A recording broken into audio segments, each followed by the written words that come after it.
Good morning, everyone. Enthusiasm, huh?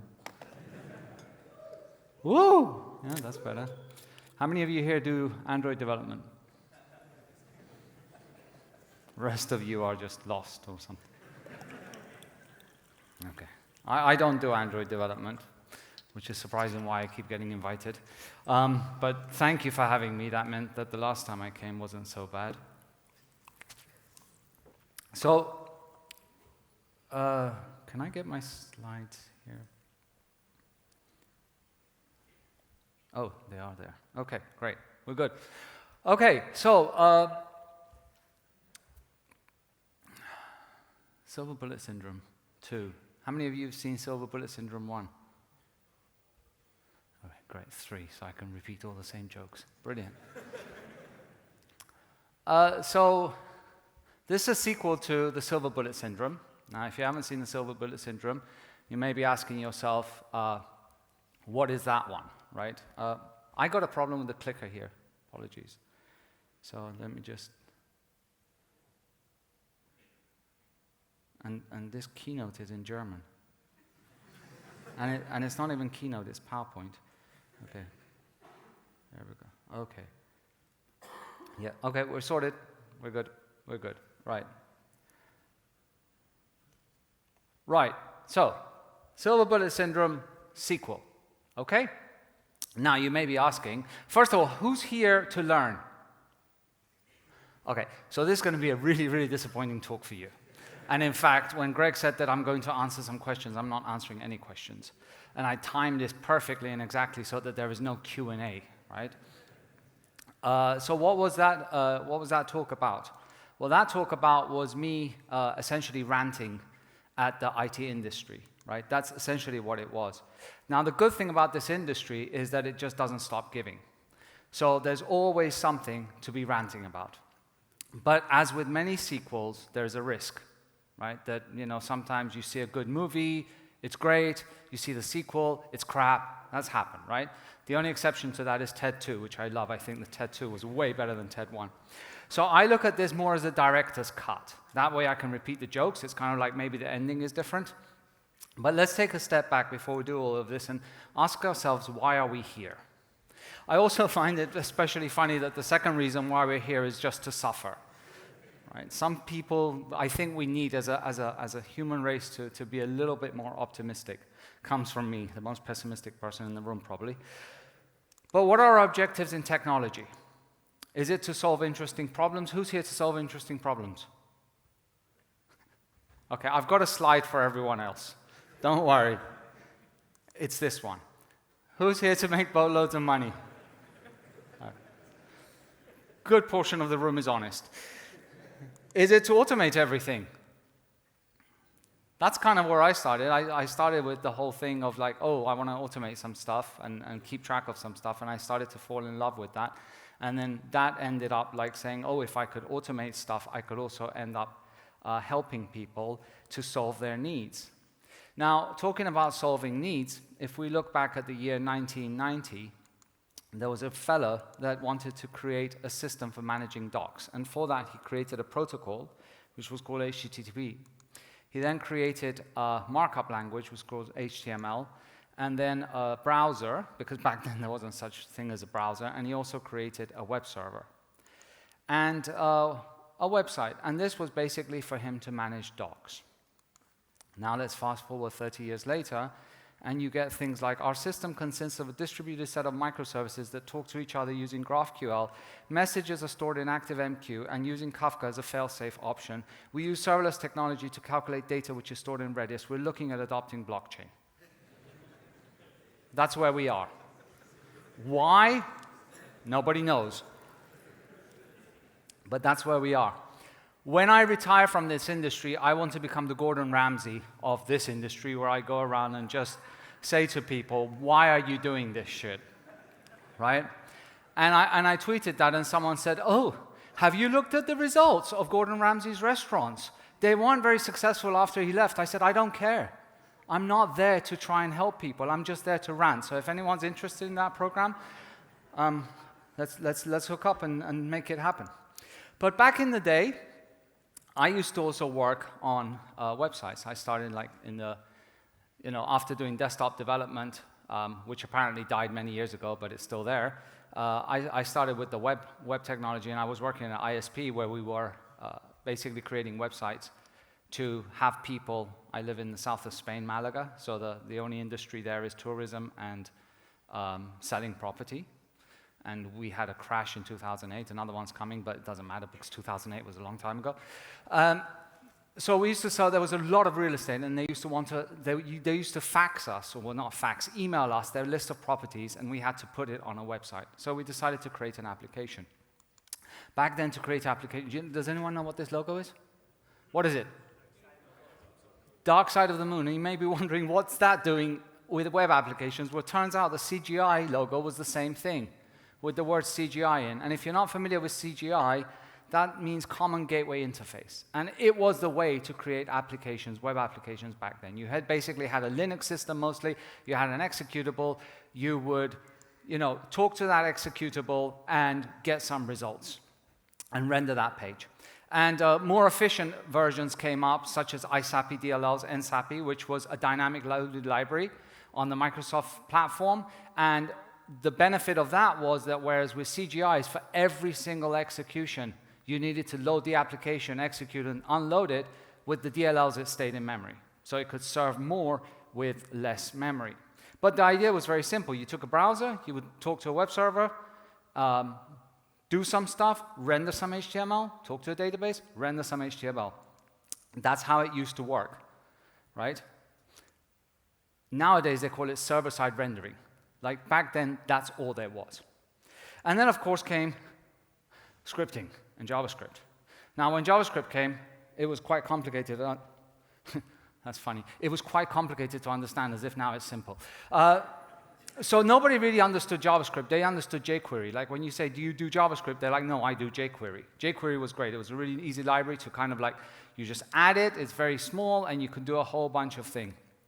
And people started to say that refreshing this whole page is really, really crazy. It's just crazy that I have to constantly refresh this page over and over again to get some interaction, to get some usability aspects. So what we came up with was this idea of a single-page application. And then, of course, AngularJS 1 came out, and then AngularJS 2 came out, which had nothing to do with AngularJS 1.0, but apparently they use the same name. And then there was a whole bunch of people that said AngularJS is crap, so we're going to do another thing. We're going to call it React, and React is a much simpler programming model. It was called the Flux architecture. Some folks said that's not a simple programming model. We're going to go with Reflux. Didn't find a logo for that. So that's the closest I found.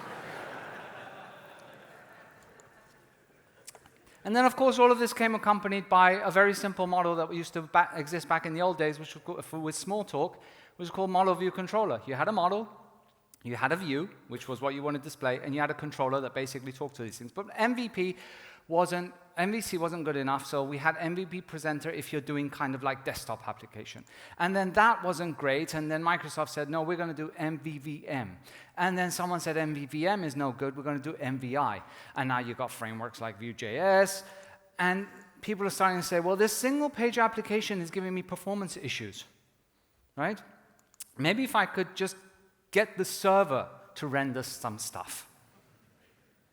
So now we have articles where it says, why use server-side rendering to boost performance and user experience?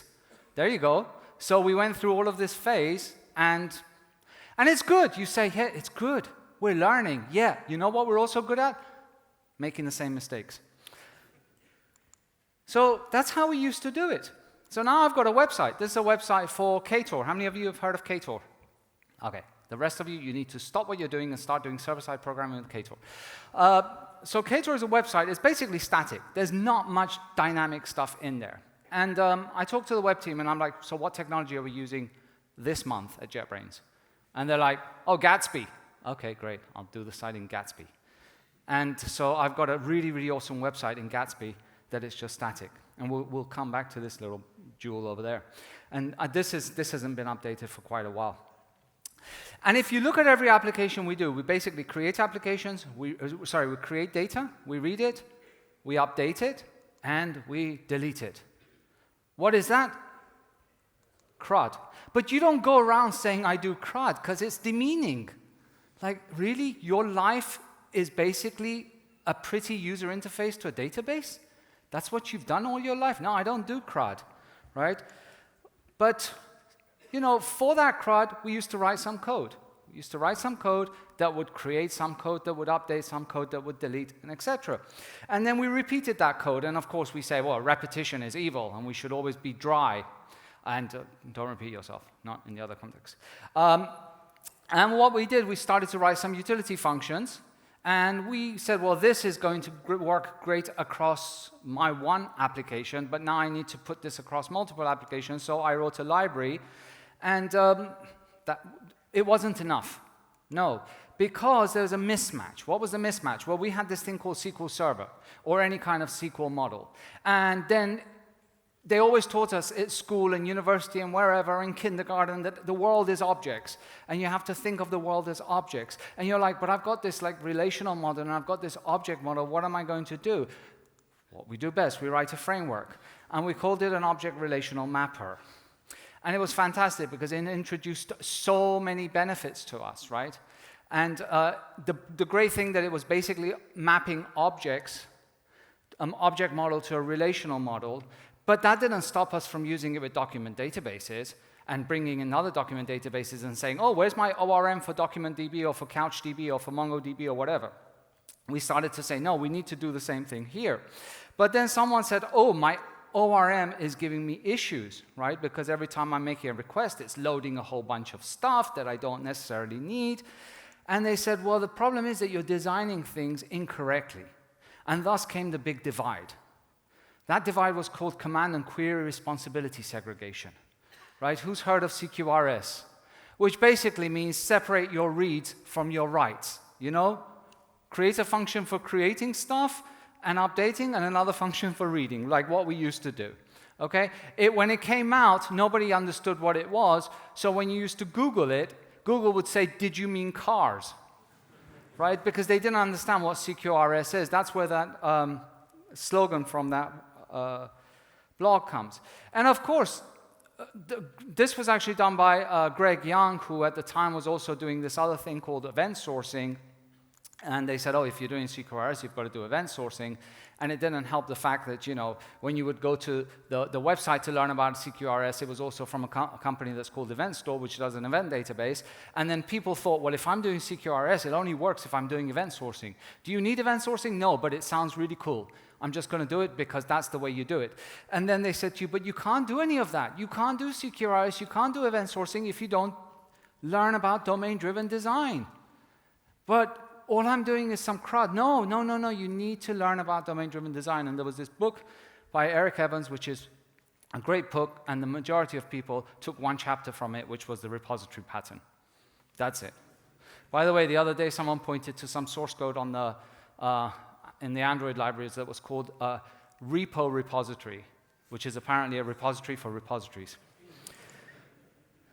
And so we got, hexagonal architecture and domain-driven design. Let's bring this idea of a hexagonal architecture and have these layers, and we need all of these different aspects, right? And then we ended up with the onion architecture. This is not a joke. We ended up with the onion architecture, and then some companies that maybe sell tooling, they're like, oh, this is really cool because I can basically tie in my tooling offering with DDD and CQRS and Event Store and all of that stuff, and it's absolutely fantastic. So they're like, we took a simple idea of reading and writing, and we went through this whole phase, and then we're like, no, let's go back to that, but you can't go back to that in a simple way. You've got to add a whole bunch of complexity. Then, of course, they tell us that the architecture needs improving. Back then, we had the CGI. We had a single executable. Now they say you need to have multiple executables, right?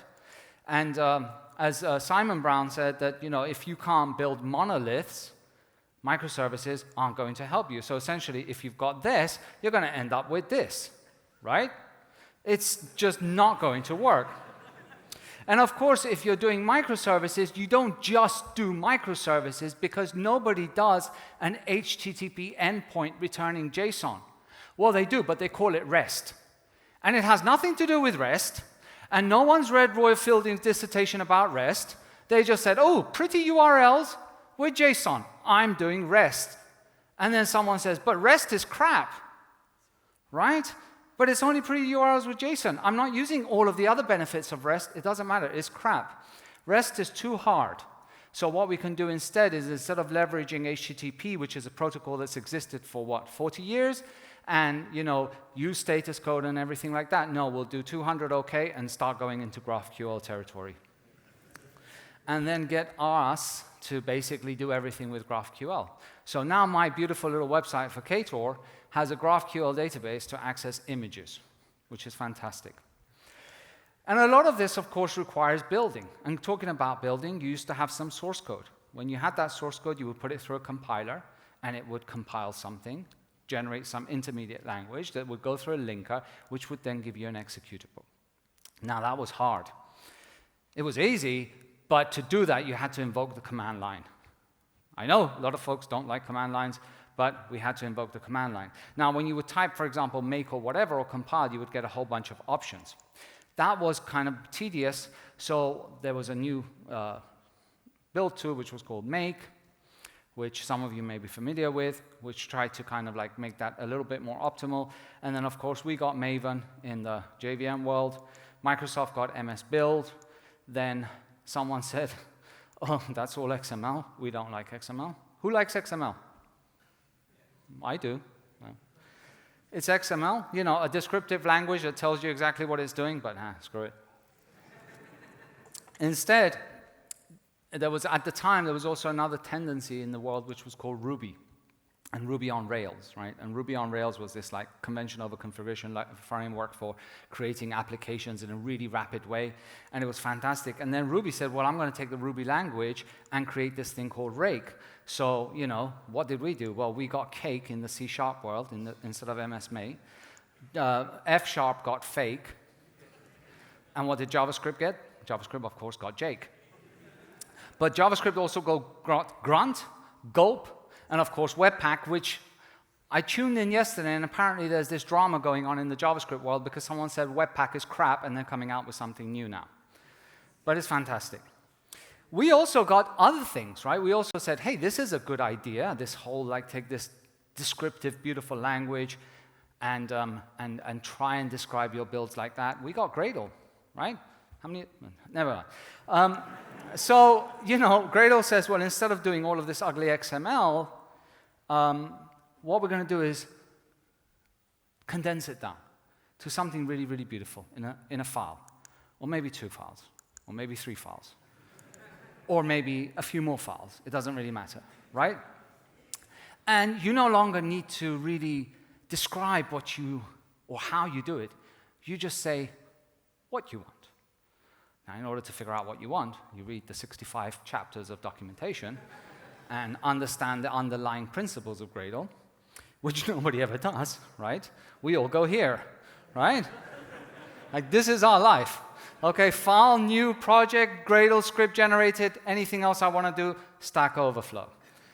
And of course, if you're using IntelliJ IDEA or Android Studio, you're going to have to do this one as well. So at JetBrains, we also adopted Gradle, right? And how many of you do Kotlin multi-platform projects? Right, so the rest of you should. Any iOS developers here? Cool. So Kotlin multi-platform is a very simple idea. It's basically share code, save time, right?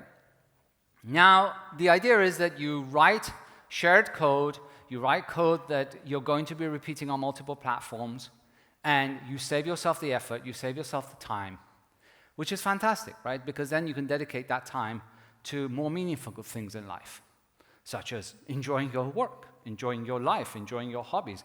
No, instead, we'll get you to configure Gradle. All of that time we're giving you back, we're asking you now to figure out why your multi-platform project doesn't work because Gradle.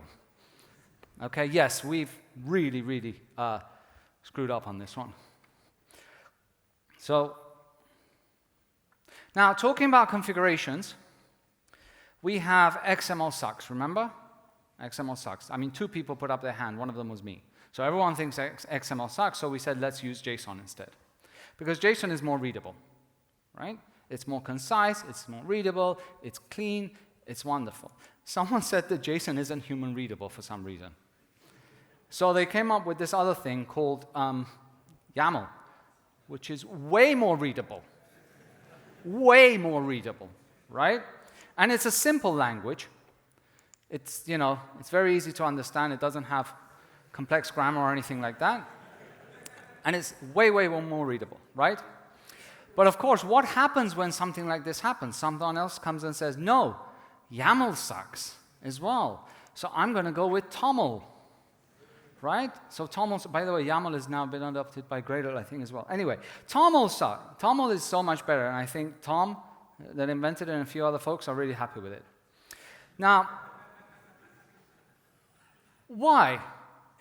No, because it's human readable, but first of all, who spends their life reading JSON files? Like literally, do you really spend your life reading JSON files? No. When you want to change something, you go search, find it, and change it. It's like, no, let me read this as a book. Let me go through chapter 1 again. Yeah? Yeah. No, I got to my configuration point, but I can't remember what was in the page before. Let me go back and read that again. So anyway, after you build all of this and you've configured it, you now need to deploy that. And again, back in the old days, it was just one machine. You would deploy that thing on one machine. You would do a copy, but then that wouldn't copy your subfolder. So on the Windows machine, you used to have something like xcopy, and then if you were doing it remotely, you would do FTP, which stands for File Transfer Protocol. I know some folks weren't even born before that was around. But you're like, oh, damn it, I forgot a file. I forgot something, and it doesn't work. Why does it work on my machine?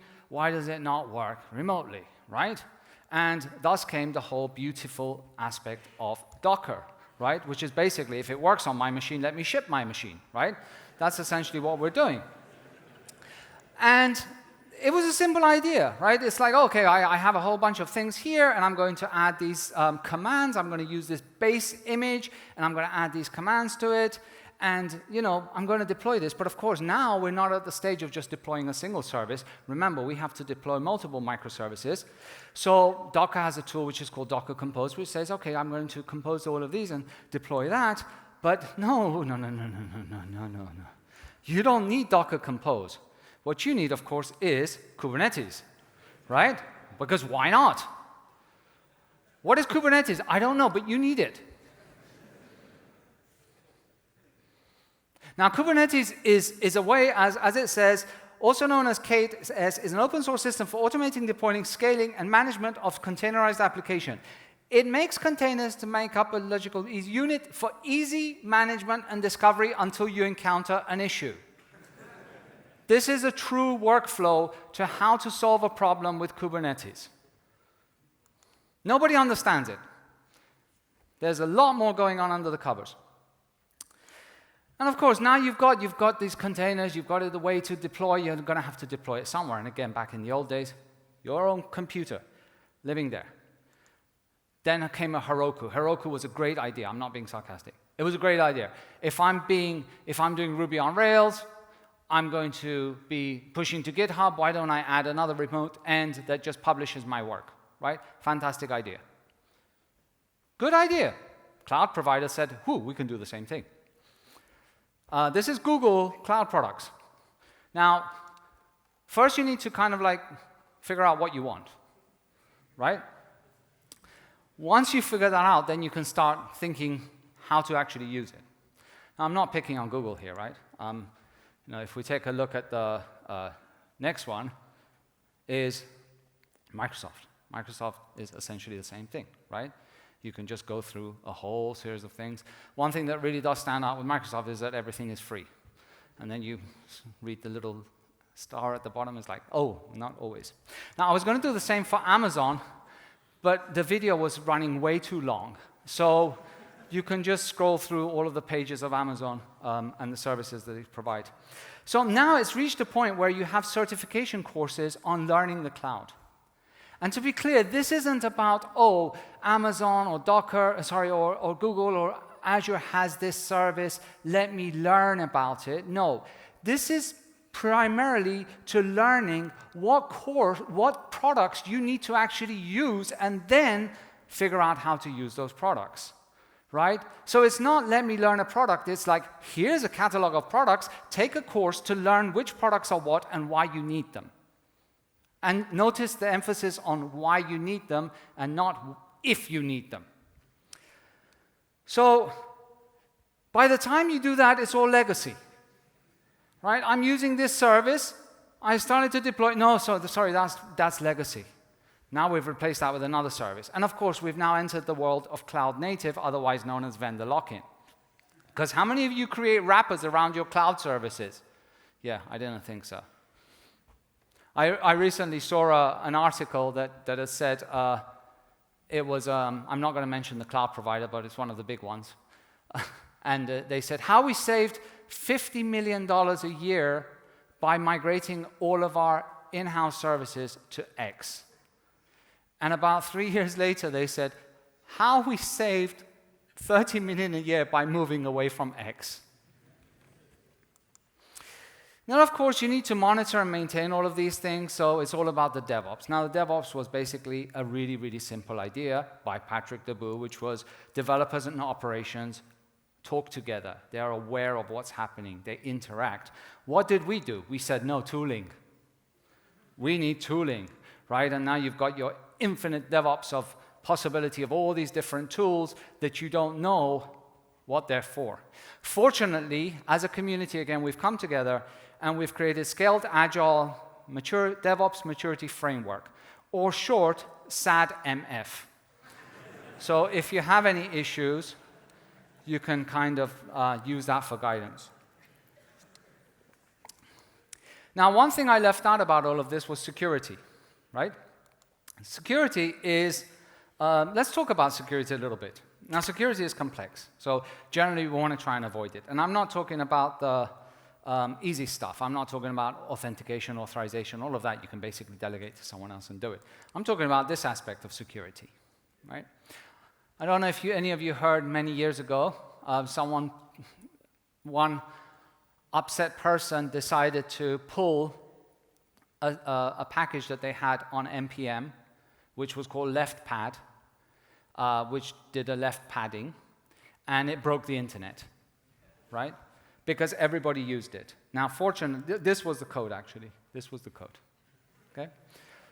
Again, as a community, we came together and we created leftpad.io so that it will never go down. I started to look at that when that happened, and this was a tweet from 2016. And I saw that there was a package that was called isArray that had 18 million downloads, 72 dependent packages, and it fits on a tweet. So that last two string, that's the package. And there's more. There is negative, is positive, is zero negative, is array, is not array, has identity crisis. There's a lot of packages out there in the JavaScript ecosystem.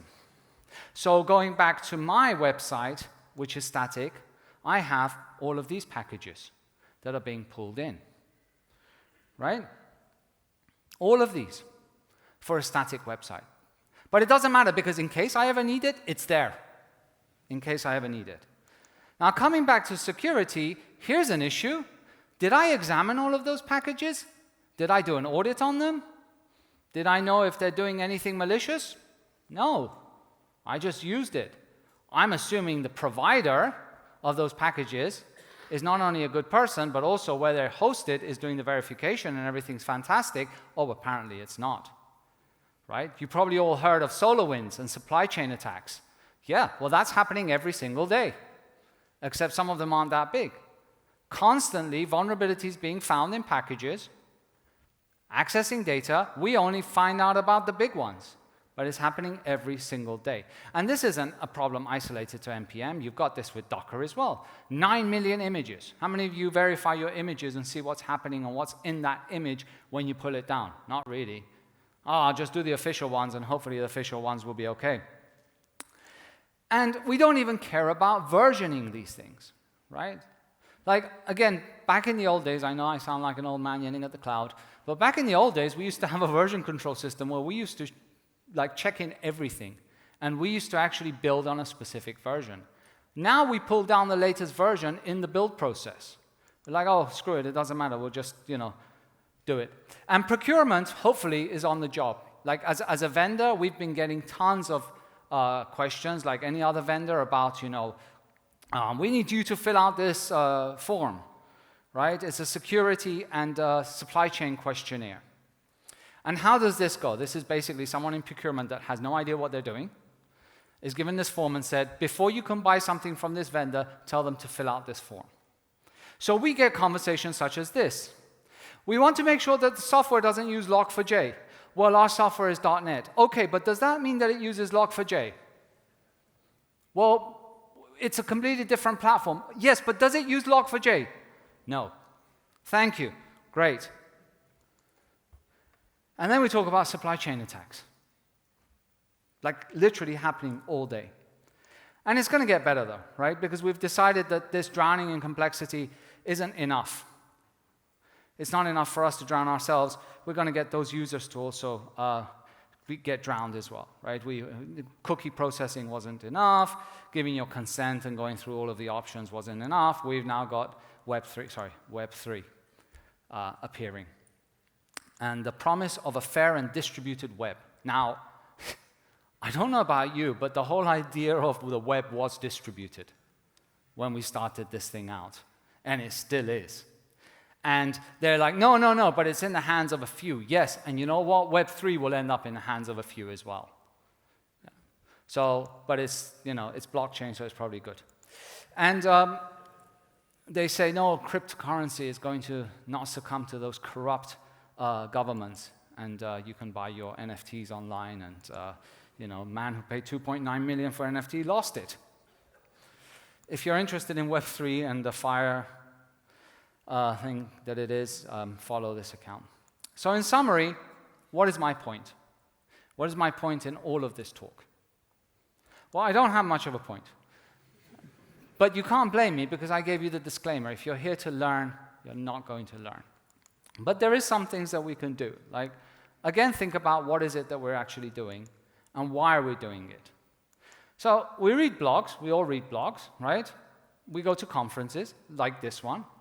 And we listen to thought leaders tell us about things that they're doing. And we think to ourselves, well, I want that. I need that. And we kind of forget the whole context, right? Whereas for them, for their specific context, it might make sense. For us, it may not make sense. So just because Netflix uses microservices and performs Chaos Monkey doesn't mean we all need to do that. Just because Uber switches from MySQL to Postgres doesn't mean we all need to do that. In 2013, Uber wrote a paper migrating Uber from MySQL to Postgres. Right? I clearly remember this paper because I had folks, I was doing, helping some folks with some work, and they're like coming to me and they're like, oh, look at this. They're going from MySQL to Postgres. Should we do it? I said, no, why? Fortunately, it was good because in 2016, Uber Engineering switched from Postgres to MySQL.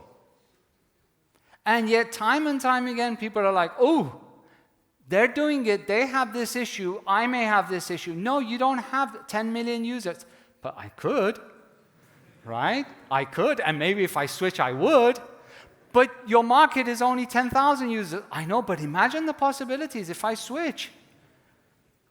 You can't even scale selling products. I know, but it's really, really cool. And of course, we've got the same with microservices, to microservices and back again.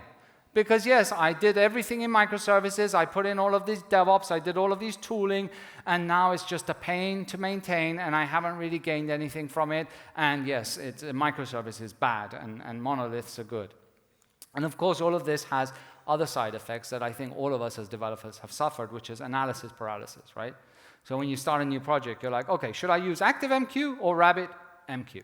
Should I use DocumentDB, or should I go with a relational model? Should I use microservices or monoliths? What patterns should I be using? Now, what architecture do I need? And that's because we're focusing on the what and not the why.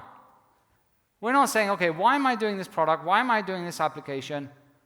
What are the needs? And we're starting like, what technology should I use?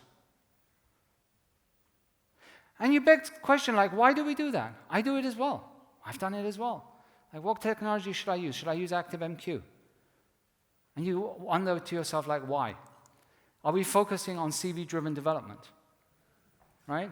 If you look at CVs, we've ended up in this horrible cycle whereby we think that we're essentially things that can learn X products, and that's it. You look at your CVs, you look at other people's CVs. How does it come? Developer, 5 years, knows AngularJS, React.js, Android, blah, blah, blah. So what do? We filter on technologies. We don't filter on developer, solved this specific problem, did that specific problem. We don't focus on that. We focus on the technology. And we encourage it by not only promoting our own CVs with technology, but by hiring based on technology, as if people can't learn new things, as if we have a limited capacity to learn new things. So we're driving this. We're driving it by focusing our CVs and our personas by just knowing X, Y, and Z frameworks. Or you say, no, am I knowledge-driven development? Yes, I am. I mean, I've done it. Yeah, I want to learn something new, or I'm like, I need a new tool to help myself do something. Oh, I'm going to use RabbitMQ. Why? I've never played with it. It'll be a good opportunity. Okay, fine. If I'm paying for it, fine. If someone else is, maybe it's not. So you have to ask yourself, like, do you really need all of these things? And more importantly, does my customer need all of these things? Right? But you say, no. This isn't about what my customer needs now. This is building flexibility in mind. That's what we're doing. We're building with flexibility. We're building for change. We're building a clean architecture. Now, what's clean for you isn't clean for me, and isn't going to be clean for the next person that comes. So then, first of all, what is a clean architecture? Is it the solid principles that have been debunked? Is it the Cupid principles that are debunking the other one? What is a clean architecture? It's in the eye of the beholder. But yet you're like, no, we're doing this for change. But that change and that clean architecture, please, I'm not saying go around and write spaghetti code, because first of all, nobody knows what spaghetti code is either. It's just really horrible. But that clean architecture also comes at a cost. That scalability, that flexibility comes at a cost. Right? I'm going to implement everything via interfaces. Why? In case tomorrow I have a second implementation. Well, when you do, refactor it out. You don't need to implement 300 interfaces. I don't implement them. No, the IOC container takes care of it. Oh, okay. So you've basically got an IOC container that uses the default implementation for everything because there's only one implementation for everything. Yes, but one day I may need it. Right. But all of this comes at a cost. When we're looking at the code bases, when we're reviewing things, all of this comes at a cost. So you have to ask yourself, how many times have I actually needed all of this? And yes, sure, there are complex systems in the world. There are. I'm not saying that everything is very, very simple. But why do we have this urge to solve complexity by complexity? It's like we take pride in complexity, right? It's like, oh, no, this is complex. It's very hard to understand. I'm the only person that understands it. Brilliant. I'm so smart. No, we should aim at trying to simplify things so every colleague that joins the team understands it. We need to move back to simplicity. We need to move to simple solutions. And of course, that's not an easy task, and we're influenced a lot by external factors. But we can try and strive to abstract things by simplifying them. Right? We can make the lives of our users easier and simpler, but we can also make ours. We have so much focus on saying we're going to create an application that makes the user aspects, user interactions, user experience so much more simpler. Why don't we apply that same concept to ourselves? Why is it that we feel that we have to go towards complexity to develop solutions? Why is it that we have to bring in all of these technologies from day one because we think that we need to? So strive for the simplest solution and strive for simplicity. And I'll finish off with, you don't, as the saying went, you don't want simplicity because you can't handle simplicity. You need the complexity, you want the complexity. We use acronyms like YAGNI, KISS, and DRY. We use these as the backbone of a life spent designing with simplicity in mind. and you use them as a punchline. I don't know if anyone's seen that movie. Thank you.